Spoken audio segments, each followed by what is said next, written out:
皆さんこんにちは、道楽です。今回はですね、久々にカメラの回なんですけれども、もう画面に映っている通りですね、こちらのカメラをご紹介していきたいと思います。こちら、ライツミノルタ CL と、ここにもうそのモデル名が書かれていますけれども、ライカのね M マウントのレンジファインダーのカメラ、M3 から始まるねレンジファインダーのカメラがあるかと思うんですけれども、そちらは皆さんご存知かと思いますが、そちらのと同じマウント M マウントを採用したコンパクトなライカということで、コンパクトライカで CL なんですけれども、ライカがですね M 型よりもより小型でかつ安価で販売できるライカという、多分企画意図だと思うんですけれども、設計したものになります。で、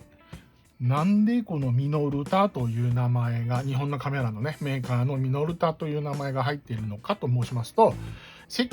開発設計はこれ確かライカがやってるんですよね。ライカというか当時のライツ社ですね。で、量産製造ですね、そちらを日本のミノルタに委託をしたと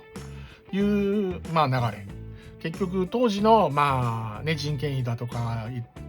あったり、あと量産する技術であったりっていうところを見ても、日本のカメラメーカーの方が量産できたり、あと安価にね、物を作ることができたっていう時代でしたので、ライツ社はどうしてもこれを従来の M 型ライカよりかは安価に売りたかったので、ミノルタに依頼をしたという、今でいうところのコラボレーションによって、出来上がったカメラになります。で、このカメラ海外ではね、ライカ CL という名前で販売されていました。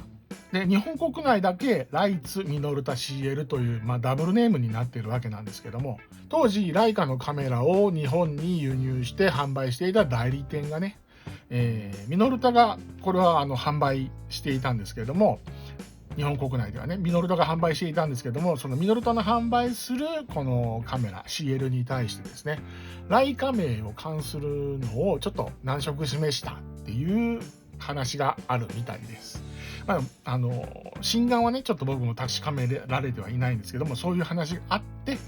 でじゃあということでライツ社とミノルタの共同でできたコンパクトカメラということで、ライツミノルタ CL という名前にダブルネームに、なったそうです。日本のね国内ではむしろ海外で販売されていたライカ CL っていう名前のここにねライカ CL って書かれたボディをね珍重するような、マニアの方がいらっしゃるみたいなんですけども、海外から見ると日本国内でしか販売されてないこのライツミノルタ CL っていうダブルネームの方が海外のライカマニアの人にとっては珍重されているというか珍しいということで、日本とね海外では同じライカのカメラマニアの間でも評価が逆転している。単にねここの名前の彫りが違うだけなんですけども、カメラだったりもします。で、手に持つと本当に非常にコンパクト。M 型の、本家のねライカだとこのぐらいの大きさありますね。5割増しぐらいの大きさだから、このぐらいコンパクトに仕上がっています。もちろん僕の手がでっかいっていうのもあるんですけどもねで、見ての通り、巻き上げレバーと、天面には巻き上げのレバーとシャッターボタンで、ライツミノルタのこのロゴ、もうシンプルに極まりない作りですね。あとここにちっちゃくフィルムカウンターがあります。で、シャッターダイヤルは普通この辺にねありそうなものですけどなくて、ここにあります。これがシャッターダイヤル、この前面のねこれ、シャッター速度は、2秒から違うな、これ2分の1秒ですね。2分の1秒から1000分の1秒まで。あとはバルブですね。で ISO は、今でいうことの ISO、 当時は ARSA ですね。ここの、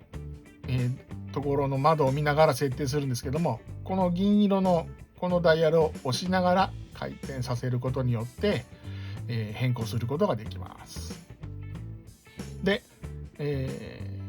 ISO 感度がね設定できるということは、このカメラ露出系が内蔵されています。ちょっとねレンズ外しましょうかね。この露出系がね面白いんですよ。よいしょと。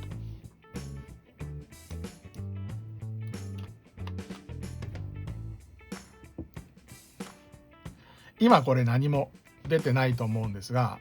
フィルムを巻き上げてシャッターチャージをすると、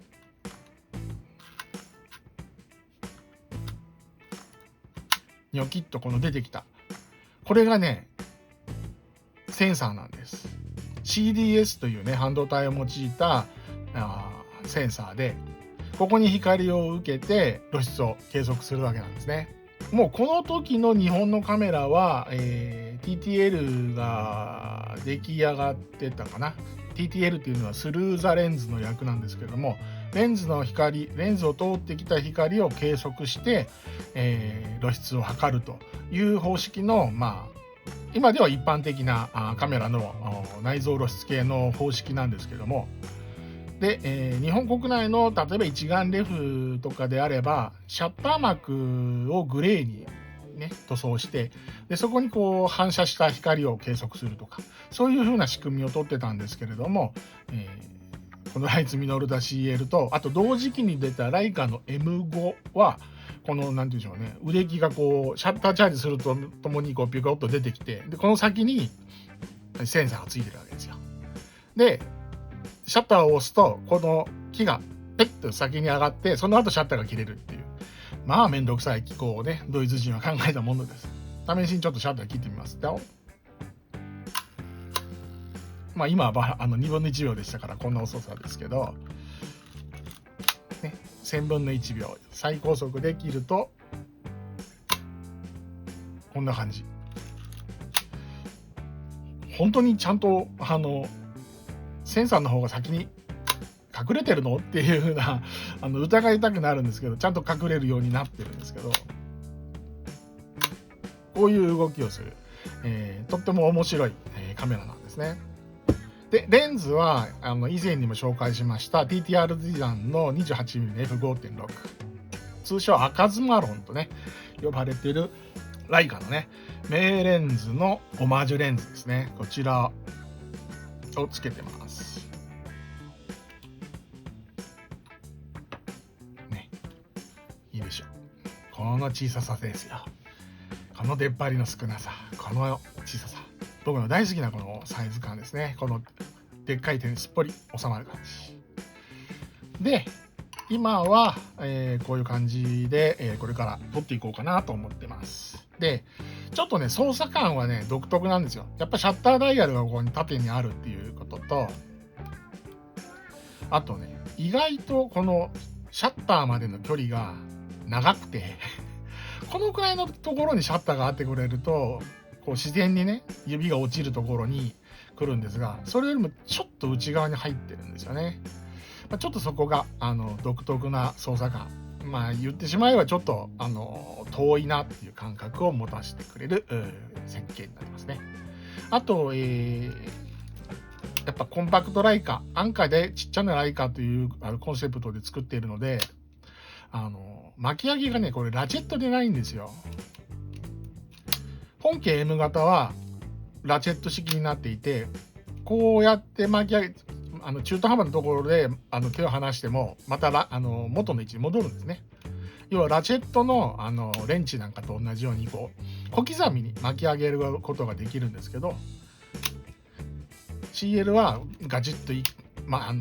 完全にフルに巻き上げないといけないラチェット式にはなってない巻き上げ機構になってます。こういうところでねコストを下げてなってますね。あとは M 型とちょっと違うところはファインダーの窓が四角いってとこですかね。丸にしちゃうと多分もうちょっと横幅を大きくしないとこう飛び出ちゃうっていうところもあるからだと思いますね。そんな感じの作りですね。ほら、ライセンスバイライツウェッツラーメイドインジャパンってなってますよね。ライツウェッツラーがライセンスしてますよ。でも作りはメイドインジャパンですよということで、メイドインジャパンミノルタが作ってますからね。そういう感じになっておりますですね。で、今はこの TTR 持参つけておりますけども、本来はこのボディと、合わせてね、専用のレンズが2本出ていました。40mm の F2、それと 90mm の F2.8、F4 だったかな、ちょっとその辺覚えてないんですけども。で、40mm の F2 は国内で販売されるときは、ミノルタのレンズ名であるロッコールを冠して、M ロッコールの 40mmF2 っていう名前で販売されてました。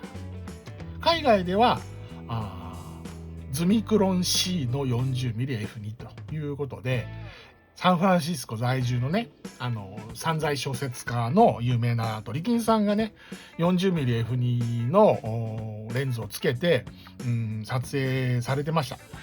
あれがいいんだよというふうに言って撮影されていましたけれども、実はその 40mm のズミクロン C40mmF2 っていうレンズは、もともとはこのライツミノルタじゃなく、ライツミノルタではなくて、海外で販売されている、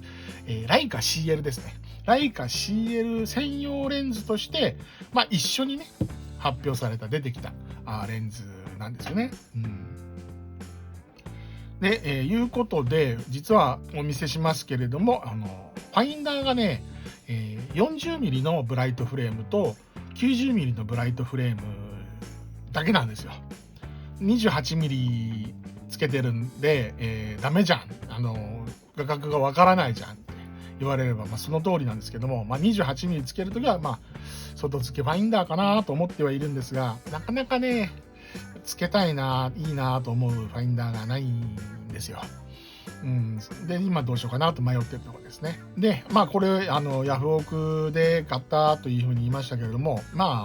一種のもうこれはチャレンジでした。レンジファインダーってね、どうしても、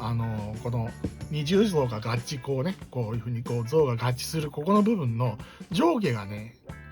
長年の使用でずれてたりする時があるんですよ。ライカは少ないんですけども、それでもずれたりする時がある。とかね。あとは露出系がね、もう50年近く前のレンズじゃないやカメラになりますので、露出系の半導体がもうダメになってたりとか、もちろんその先の回路構成がね、ダメになってたりすることもあるんですが、露出系に関してはね、もうiPhone であるとか、感露出系とか、その辺がありますんで、私はどうでもいいんですけれども、露出系重視される方は注意された方がいいかなっていうところはあります。なので、私のようにオークションではなくてね、心配される方はちゃんとしたカメラ屋さんで買うことがおすすめですかね。で、私が買ったね、一番の大きい理由は、この TTR 持参の M マウントのレンズをの性能をね、フルに発揮するために、やっぱりレンジファインダー、M マウントの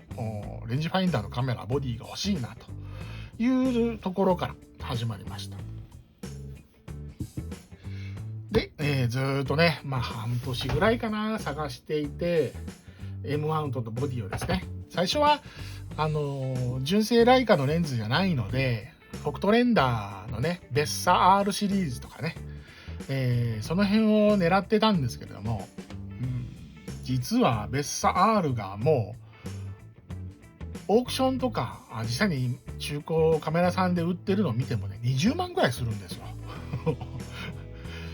最初というかね、新品で売ってた当時はそんな値段しなかったんですけどね、なんかプレミアついちゃって、20万ぐらいするような状況になっておりまして、なかなかちょっと20万は買えないなと。さらにね、フィルム代も高くなってますしね、と思って。20万そのベッサで出すんであれば、程度のちょっと状況はわからないですけども、ライカの M 級のね、デジタルのね、が変えてしまう、あと10万か15万。そこらぐらい足していくと、ライカの M 級が手に届くような域になってきてしまっているので、ちょっとないなと思って。で、いろいろ M 型で探してたんですよね。ミノルタの CLE っていう、これの後継モデルのようなものもあるんですけれども、それもどうかなと思ったんですけど、それもいい値段するんですよ。やっぱ20万ぐらいするんですよ。で、CL を調べてみたら、程度のいいものは、ピカピカのね、本当に、程度のいいものは15、6万。なんですが、オークションで出てるのはだいたい4万円ぐらいから4万円台から始まって7、8万円ぐらいの幅の値段で出てるのが多かったんですよ。もちろんね、いろいろこの CL には弱点があるんですけども、その弱点の部分が壊れていたりとか、カビがすごかったりとか、いろいろね、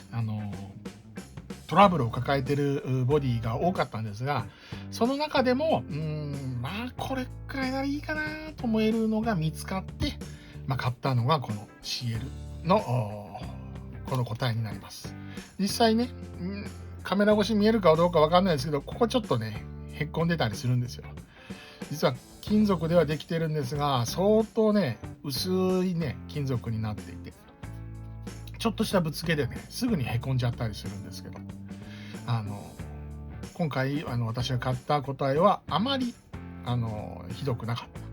ちょっとねファインダーのこの辺りにね、この辺り見えるかどうかわかんないですが、ちょっとカビが生えてたりするんで、お金にまた余裕ができた時にはね、ファインダーの掃除とかそういうのもしてみたいなとは思うんですけど、こういうカメラですね。で、ちょっといろんな話が飛び飛びになってますが、これを立ち上げてちょっとひねることによって裏蓋というかね、底蓋って言ったらいいのかな、これがズコッと抜けます。この辺の作りはコンパクトなローライのコンパクトなカメラありますよね。ローライ35ってカメラに似てます。フィルムの通し方とか、あとこれフィルムの裏にあるね圧扳っていうやつですけども、それのこの圧のかき方の構造とかね、フィルムをこういう風に上げて、ここにフィルムを入れて、フィルムの先端を差し込んで巻いてっていうやり方、この辺りはねローライ35にそっくりな構造になってますよね。そしてここに露出系の電池室があります、ね、でこれはさっきの裏蓋をロックする機構ですね。でここに電池を入れるんですけども、対応している電池がねMR9、日本では MR9 という9ね、9は MR9 と呼ばれている、水銀電池だったんですけども、水銀電池は今ね環境問題等もあって、製造中止になりました。で現在はこういったねアダプターを介して、これは関東カメラの MR9 用のアダプターなんですけども、これは抵抗入りって言って、こちらのね SR の43っていう 1.55V の電池をここに入れることによって、外見は MR9 にこのアダプターが合わせて、で、MR9 の電圧は 1.3 から 1.35V なんですけども、中の抵抗でこの下にちょっとした回路がついてるんですけども、それによって電圧を、下げてくれる、そういうね機能がついたアダプターなんですが、それを使って露出系を、正しく動かすことができるように今はなっています。